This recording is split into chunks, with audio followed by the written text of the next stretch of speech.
Tom, here we are at the one position. I like your setup. Your stance is really good. It's a really good width for this club. I like the fact that you flared this left foot out, which will facilitate a shift to the left. Good extension in the arms. I would like to adjust your left arm a little bit. You have the elbows pointing out a little too much. And it will cause some problems through impact.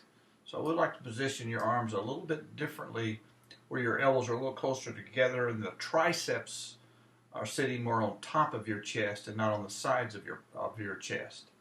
And that will help you have a much more consistent ball strike. As we take it back to the 3 position where the left arm is parallel to the ground, you've kept a pretty good extension in your left arm. So that's good. You've started hinging your wrist, and that's good. I like the fact that you're still very solid on your feet. You have both feet still flat on the ground. So you're stabilizing your axis. You're not swaying to the right. You're making a hip turn and a shoulder turn. Very good. I don't have the down the line camera angle. I want to get that next time because I do want to see where your right arm is.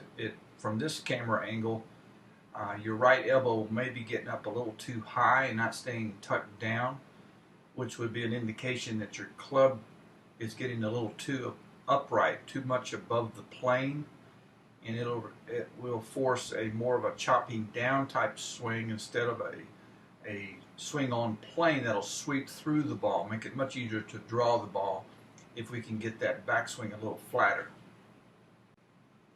Now I'm taking you up to the top of the backswing, and I'm going to draw a line at the top of your head. On your downswing, you drop down quite a bit. Your head drops because it is anticipating the bending of the left arm through impact. And so it knows it has to get closer to the ball because you have shortened the radius of your golf circle.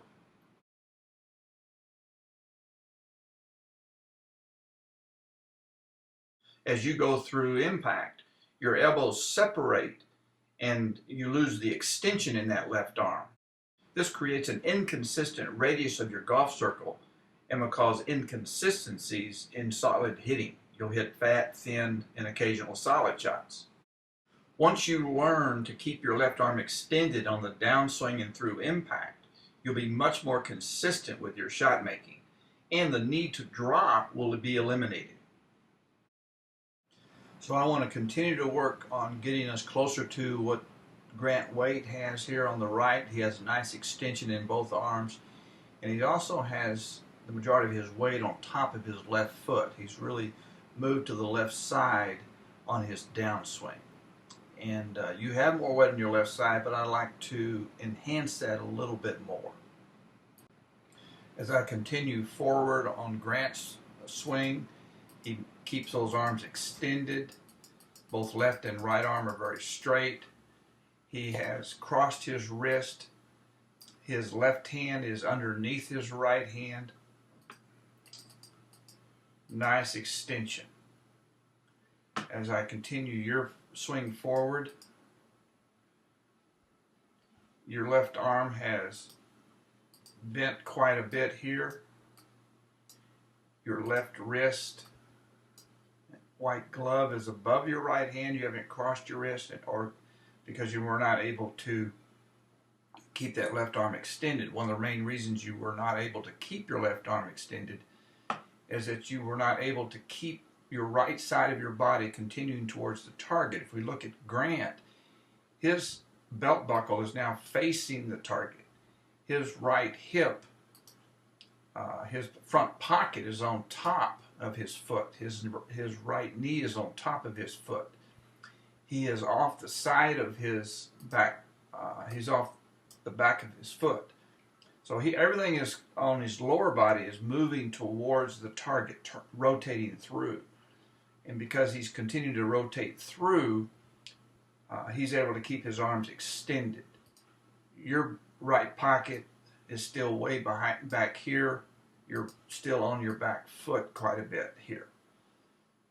So once you learn to move your lower body a little bit more to the left side, it'll be easier for you to keep your left arm straight and have that release of the club. When you learn how to release the club and get those wrists across, you will increase your club head speed dramatically. The best way to work on these impact fundamentals, where you're learning to hit through the ball with extended arms, where you're learning how to properly move your hands through impact, the best way to learn those is with pitching swings. So the next time we get together, I do want to spend a little bit more time on that 30 and 40-yard pitch shot, because the correct way to hit that shot will require you to learn the fundamentals that are also going to help the full swing shot. So we can kind of kill two birds with one stone. We can work on our 30 and 40-yard pitch shot and improve our fundamentals to hit that shot well, and those same fundamentals will apply to your full swing.